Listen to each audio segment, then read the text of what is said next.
A paz do Senhor Jesus, querido irmão, querida irmã, bem-vindo, bem-vinda a mais esse momento de culto, de celebração ao Senhor.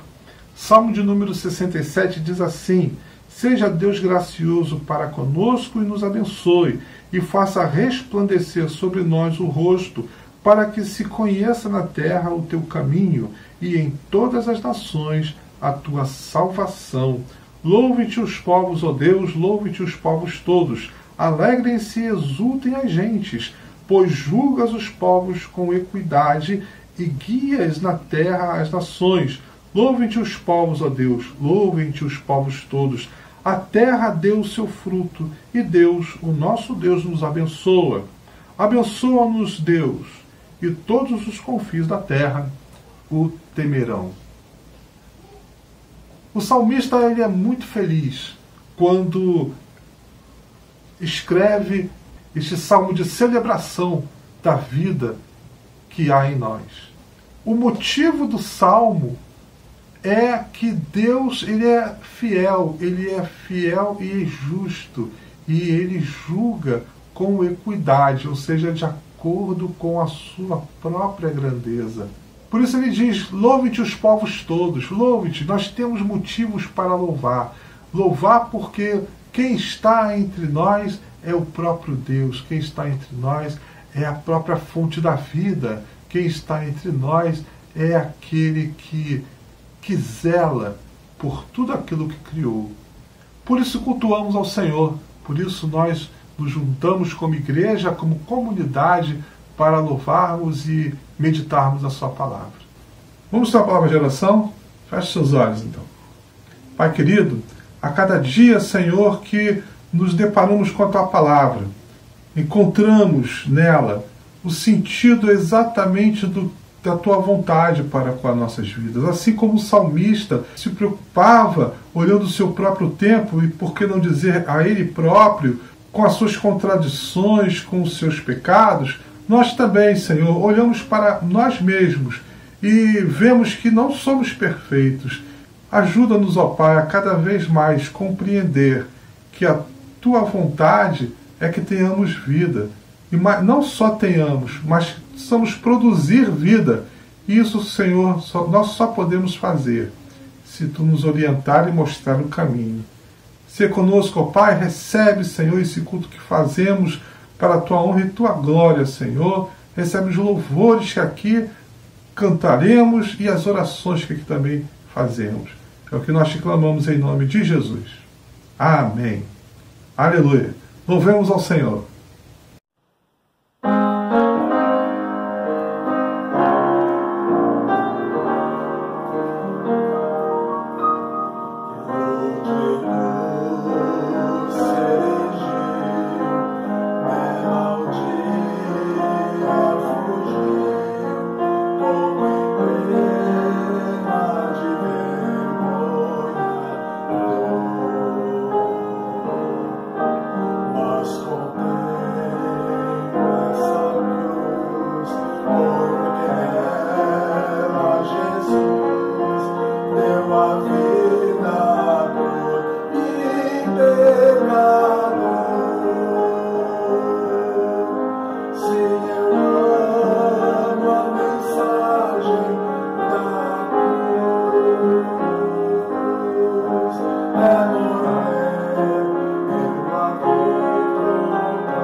Graça e paz, meu querido irmão, minha querida irmã. Que Deus nos abençoe mais esse momento de culto, de celebração e agora de reflexão da palavra. Então convido você a abrir a sua Bíblia em Apocalipse, do capítulo 21. Faremos a leitura do versículo de 1 a 8. E diz assim: Vi novo céu e nova terra, pois o primeiro céu e a primeira terra passaram, e o mar já não existe. Vi também a cidade santa, a nova Jerusalém, que descia do céu da parte de Deus, ataviada como noiva, adornada para o seu esposo. Então ouvi grande voz vinda do trono, dizendo: Eis o tabernáculo de Deus com os homens. Deus habita com eles. Eles serão povos de Deus. e Deus mesmo estará com eles. E lhes enxugará os olhos toda lágrima, e a morte já não existirá. Já não haverá luto, nem pranto, nem dor, porque as primeiras coisas passaram. E aquele que está assentado no trono disse: Eis que faço novas todas as coisas. E acrescentou: Escreve, porque estas palavras são fiéis e verdadeiras. Disse-me ainda: Tudo está feito. Eu sou o Alfa e o Ômega, o princípio e o fim. Eu, a quem tem sede, darei de graça da fonte da água da vida. O vencedor herdará todas as coisas, e eu lhe serei Deus, e ele me será filho. Quanto, porém, aos covardes, aos incrédulos, aos abomináveis, aos assassinos, aos impuros, aos feiticeiros, aos idólatras e a todos os mentirosos, a parte que lhes cabe será no lago que arde com fogo e enxofre, a saber, a segunda morte. Nessa noite eu quero falar sobre esperança. E este é um momento muito propício para falar sobre esperança. Estamos vivendo um momento de pandemia, um momento de preocupação, um momento, até por que não dizer, de medo, um momento de perdas, um momento de preocupação, de dor, um momento de luto.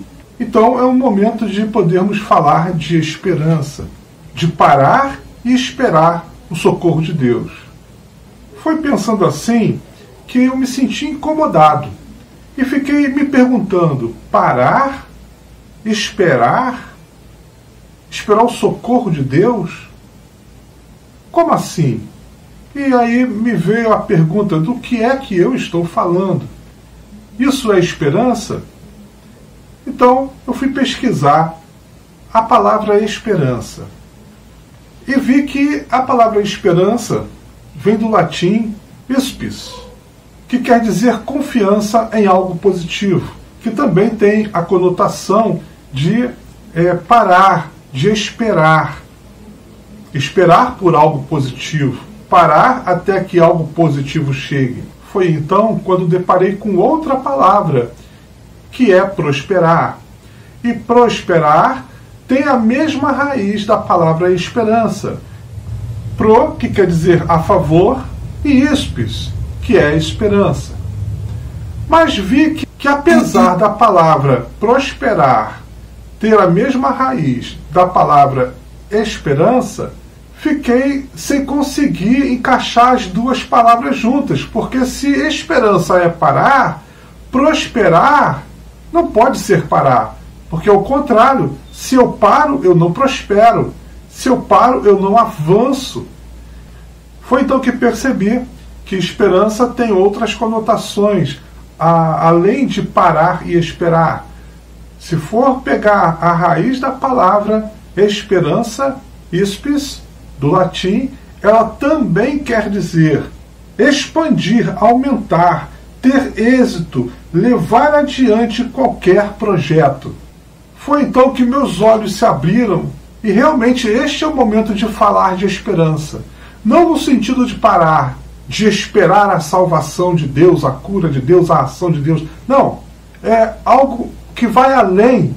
A esperança é uma palavra que foi plantada em nossos corações antes do momento de pandemia, antes do momento que estamos vivendo hoje. Quando não havia pandemia, essa palavra já estava cravada em nossos corações. E assim foi feito por Deus, através do Evangelho. Quando nós cremos em Cristo Jesus, quando recebemos o Evangelho em nossas vidas, quando esse Evangelho começou a mudar a nossa concepção de vida e o nosso próprio interior, essa esperança já começou a agir, não no sentido de parar para esperar a chegada do céu, mas no sentido de progredir, de avançar, de ter êxito naquilo que é a transformação que está acontecendo em minha vida. Logo, essa transformação ou esta esperança já está agindo em mim, está me impulsionando para viver dinamicamente, ativamente, no projeto de Deus para a minha vida, que é a minha conversão, a mudança do meu interior, a construção da santidade de Deus em cima de um ser humano que é carne, que é pecaminoso e que está sendo transformado de fé em fé, de glória em glória, para a honra e a glória do Senhor Jesus, através da ação do Espírito Santo de Deus em minha vida, na sua vida.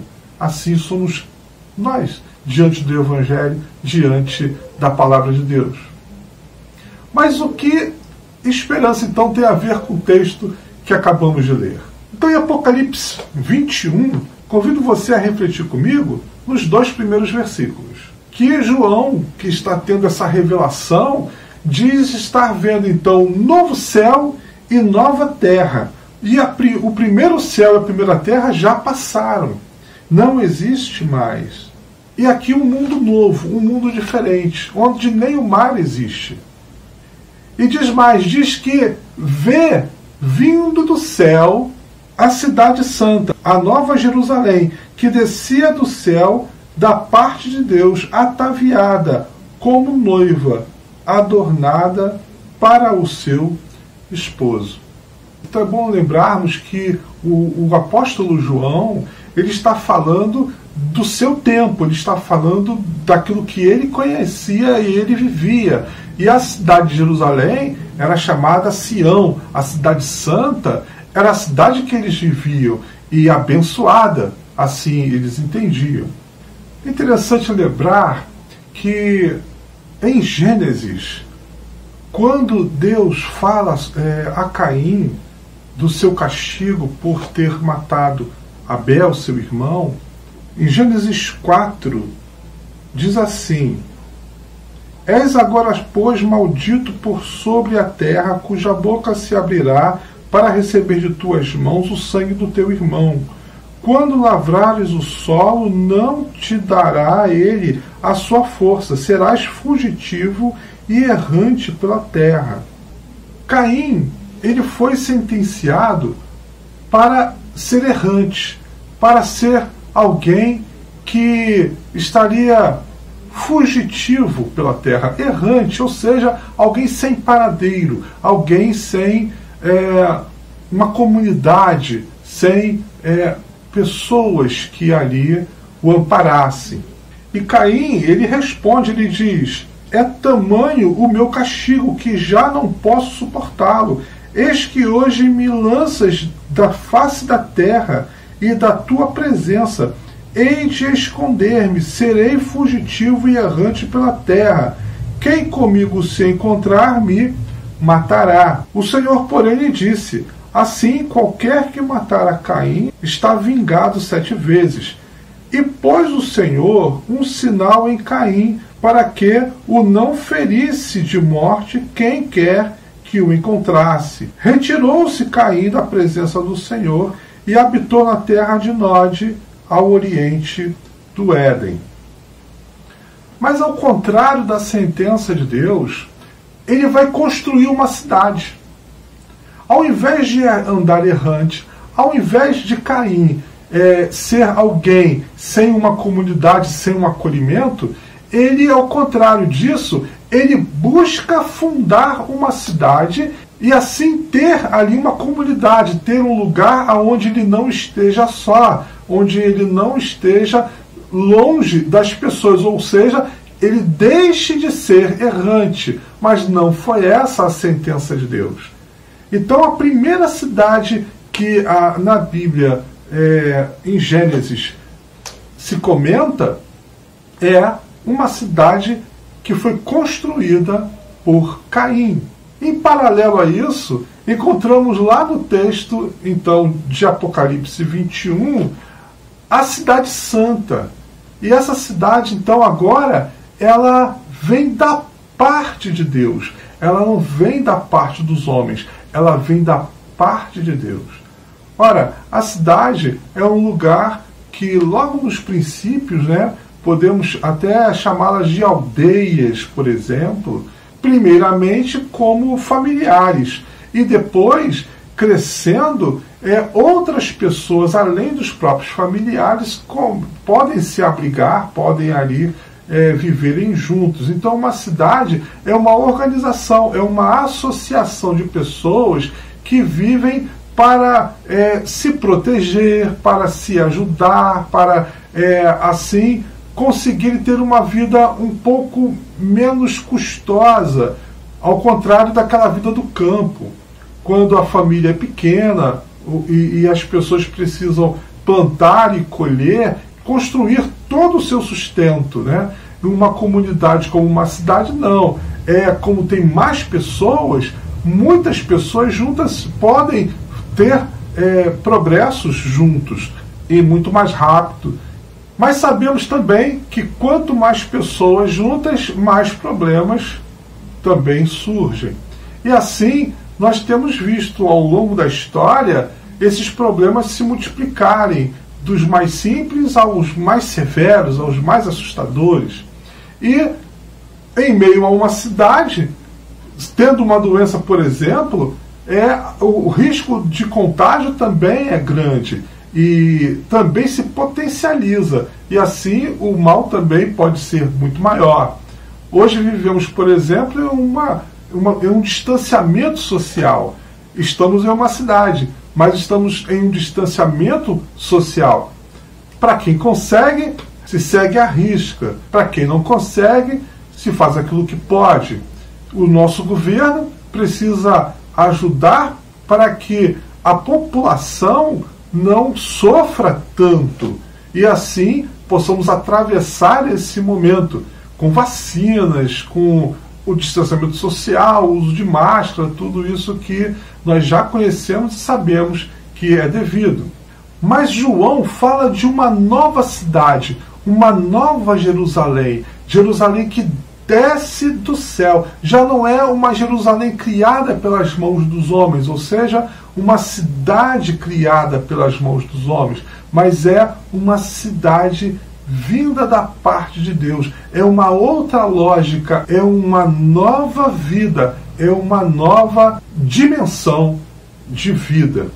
Então diz João que viu um novo céu e uma nova terra. Então sabemos que a revelação que Deus nos traz através de João é de uma reforma, ou melhor, é de algo novo, é de uma superação. O novo céu e a nova terra fala de uma nova realidade, uma nova vida, uma nova forma de existir, uma nova forma, além de existir, uma nova forma de ser. E diz mais João, fala que o primeiro céu e a primeira terra passaram e o mar já não existe.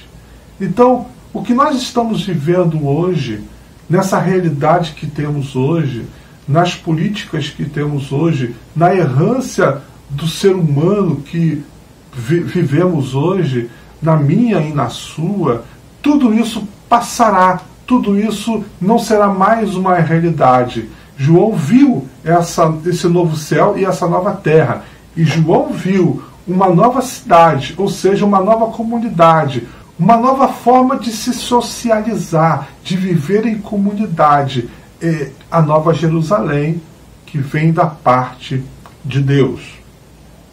Do versículo 3 ao versículo 6, diz mais que ele ouve uma grande voz, e essa voz diz: Deus habita com eles, eles serão povo de Deus, ou melhor, eles serão povos de Deus, e Deus mesmo será com eles. Então, na revelação de João, Deus, ele não apenas a cidade santa desce, mas essa cidade santa é traduzida como tabernáculo de Deus. Olha, o tabernáculo de Deus não existia ali na época de João. É muito antes, remonta lá em Moisés, quando faz o tabernáculo do Senhor. E lembrando que em Moisés o tabernáculo é itinerante, o tabernáculo se monta e desmonta para que o povo possa caminhar. Não existia uma nação de Israel naquela época, nem um território de Israel naquela época.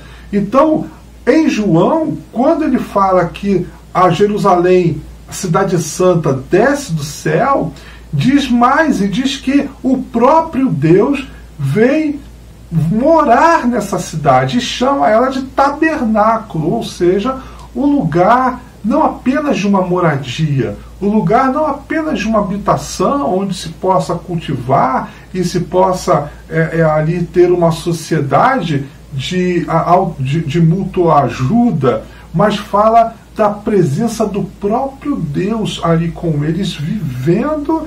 Isso remonta Gênesis, logo no princípio, quando criou Deus os céus, a terra e o ser humano. E diz que na viradinha da tarde Deus estava sempre ali com eles, conversando e sabendo do que estava acontecendo com eles. Apocalipse vem remontar esse momento de Gênesis e chamando de novo céu e nova terra. Por quê? Porque foi superado o momento pecaminoso, o momento terreno de morte e de pecados introduzido por Satanás na criação. E prossegue João dizendo, nesta nova cidade, nesse novo momento onde Deus vem tabernacular, ou seja, vem morar, vem viver com eles, diz que enxugará dos olhos todas as lágrimas.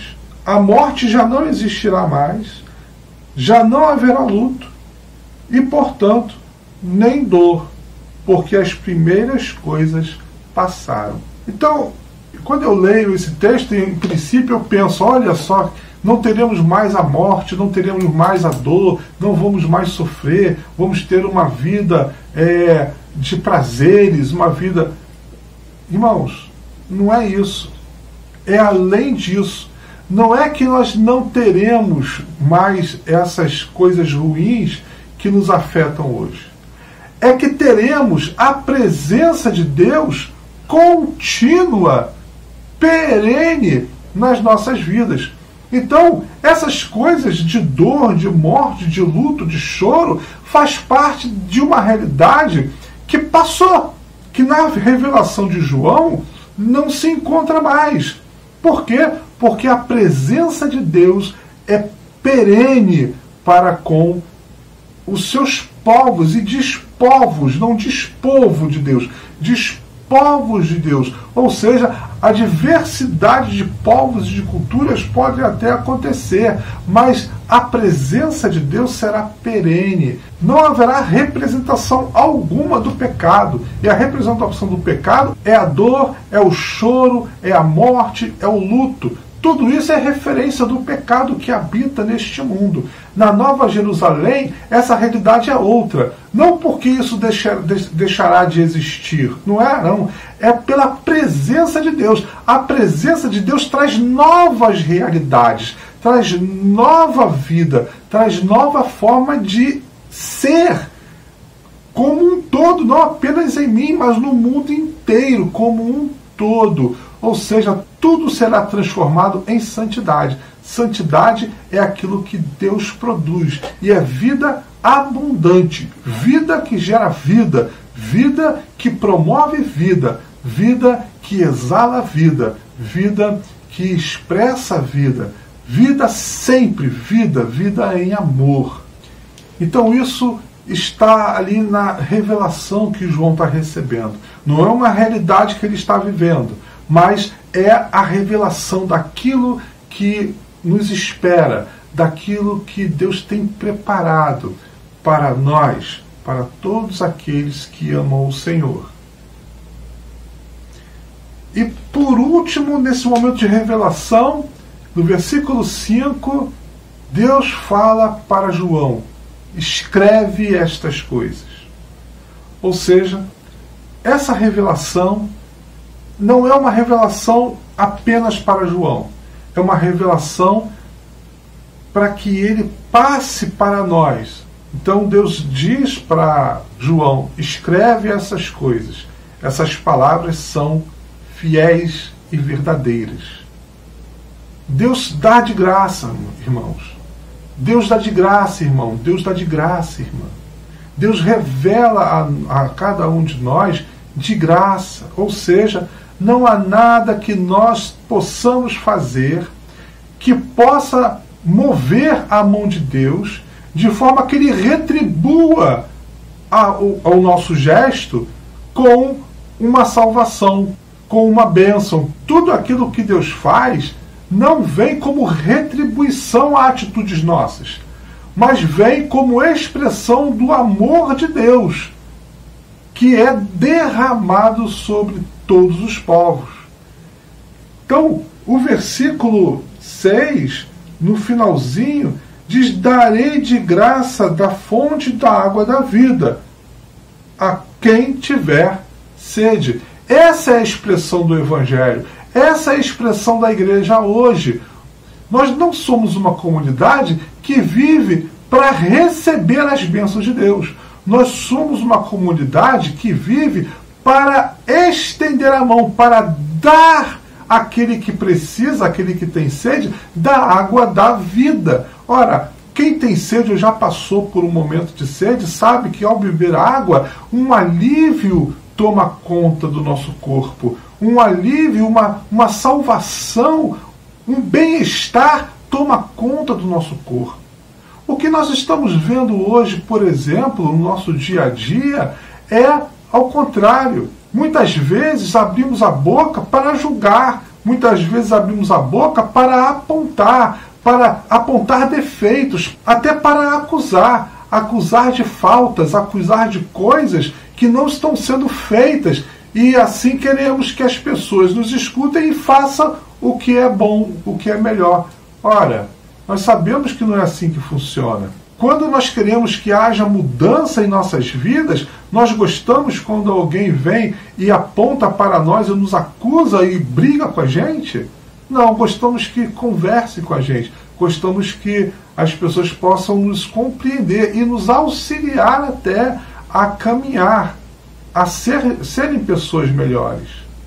Assim é Deus.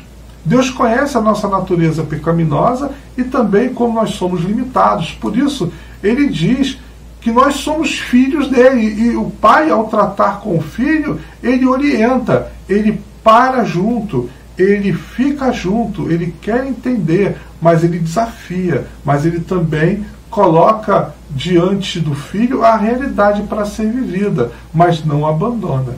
E o versículo 7, então, vai dizer: o vencedor herdará estas coisas, e eu lhe serei Deus, e ele me será filho. Quais as coisas que o vencedor vai herdar? É a própria presença de Deus. Não agora como Deus, como aquele superior, todo-poderoso, aquele que está lá em cima, né, e comanda tudo. Não. Como filho. Ou seja, a natureza de Deus constituirá a minha natureza. E assim como Deus, serei eu exemplo de amor, exemplo de paz, exemplo de vida, exemplo de vida abundante. A vida vai exalar de mim, a vida vai pulsar através de mim. E onde eu estiver, onde eu colocar a planta dos meus pés, onde eu colocar a minha mão, a vida se multiplicará. Ao vencedor herdará essas coisas. Quais coisas? O próprio Deus. O fato de ser filho de Deus. Assim como era Adão, assim como era Eva. E o versículo 8, então, vai dizer: quanto, porém, aos covardes, incrédulos, abomináveis, assassinos, impuros, feiticeiros, idólatras e todos os mentirosos, a parte que lhes cabe será no lago que arde com fogo e enxofre, a saber, a segunda morte. Do que é que Deus está falando nesta revelação a João? Que castigará aquelas pessoas que tais coisas praticam, das quais acabei de ler? Simplesmente, irmãos, não vejo assim. Vejo que o que Deus está dizendo é que nada disso existirá. Essa não será uma realidade na Nova Jerusalém. Isso aqui faz parte do primeiro céu e da primeira terra que passou. Não há mais espaço para isso. É que Deus está presente. É uma nova realidade. É um novo céu. É uma nova terra. E é para essa nova realidade, meu querido irmão, minha querida irmã, que nós estamos sendo chamados. E nós não vivemos a esperança do novo céu e da nova terra no primeiro sentido da palavra esperança que dei, que é esperar, parar, aguardar até que isso aconteça. Como se fosse uma bênção ou um prêmio que eu vou receber porque me comportei bem. Eu já tenho essa revelação. Eu já sei que assim vai acontecer. Então a minha esperança é dinâmica. A minha esperança é de confiar em algo positivo, que é a revelação. A minha esperança é de prosseguir na minha vida já olhando para essa realidade que faz parte de mim agora. E apesar de viver ainda nesse mundo pecaminoso, eu progrido. Essa esperança me faz progredir, me faz ir em direção a essa revelação, a esse novo céu e a nova terra, que já começou a acontecer em mim. Por isso hoje, vivo sim, vivemos em um momento de pandemia. Temos que nos cuidar, sim, o uso de máscara, distanciamento social, socorrer até o irmão ou irmã que esteja passando por dificuldades no sentido tanto do reflexo da pandemia, como também da própria doença em si.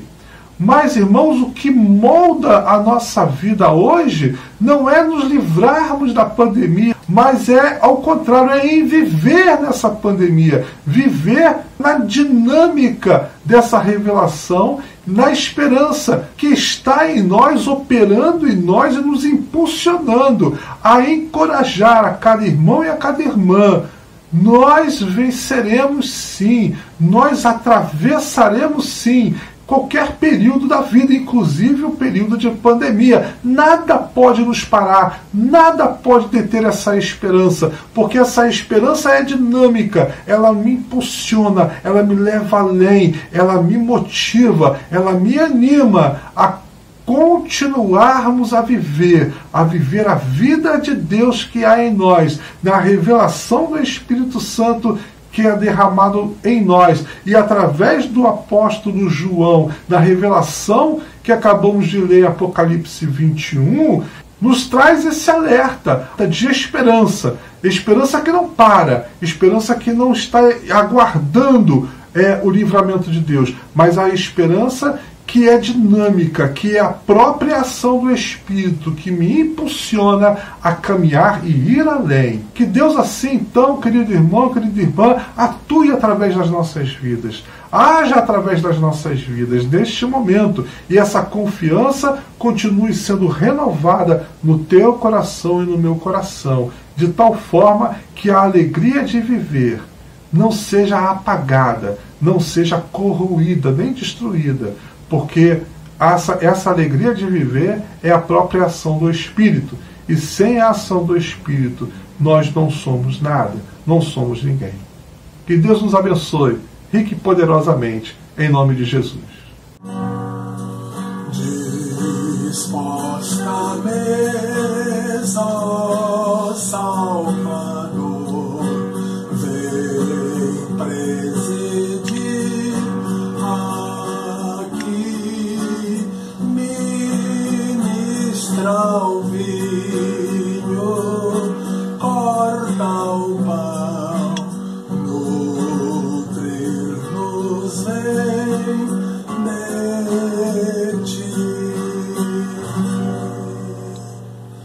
Dia da ressurreição, Santa Ceia, para a glória do Senhor, cuja Páscoa comemoramos, cujo sacrifício deve ser rememorado em cada ceia que nós fazemos na igreja e agora, cada um na sua casa, para tomar do vinho, para comer do pão.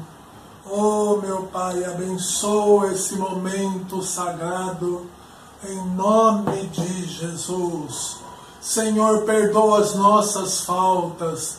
Senhor, queremos andar ao Teu lado. Senhor, é pela Tua misericórdia que temos o acesso ao Deus Altíssimo. Te agradecemos. Abençoa cada família reunida para usufruir a mesa do Senhor. E essa memória bendita de uma obra realizada, concluída, definitivamente consumada, para nos abençoar com o perdão de pecados e com a vida eterna. Te agradecemos, Senhor, em nome de Jesus. Com muito temor, vamos comer o pão e beber o cálice, dando graças ao Senhor.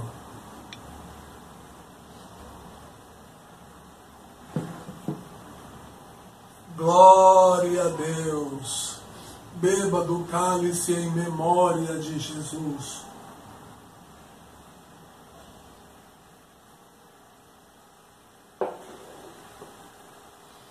Obrigado, meu Deus. Graças te damos pela bendita e maravilhosa Santa Ceia, pelas famílias unidas neste culto, celebrando o Evangelho e a Tua salvação, em nome de Jesus. Amém. Tenhamos uma semana de bênção. Amanhã cedinho, 10 horas, nossa meditação. Terça-feira, nossa live. Esperamos que esta semana não haja falha, haja disposição. Eu estou gravando este vídeo. A Yolanda ainda está quase boa, mas está sendo poupada, está em repouso. Oh, meu Deus! Tenhamos a live terça em nome de Jesus e a Letícia, quinta-feira, 7h30. Uma semana de bênçãos em nome de Jesus. Amém. Recebamos a bênção de Deus. Que a graça do nosso Senhor e Salvador Jesus Cristo, o amor de Deus Pai, aquele que ensina o caminho em que devemos andar, e as consolações do Espírito Santo seja derramada sobre as nossas vidas e sobre nós continue a cada dia, para que possamos também abençoar aqueles que estão ao nosso redor, não somente agora, mas para todo sempre, em nome de Cristo Jesus. Amém. Deus seja louvado.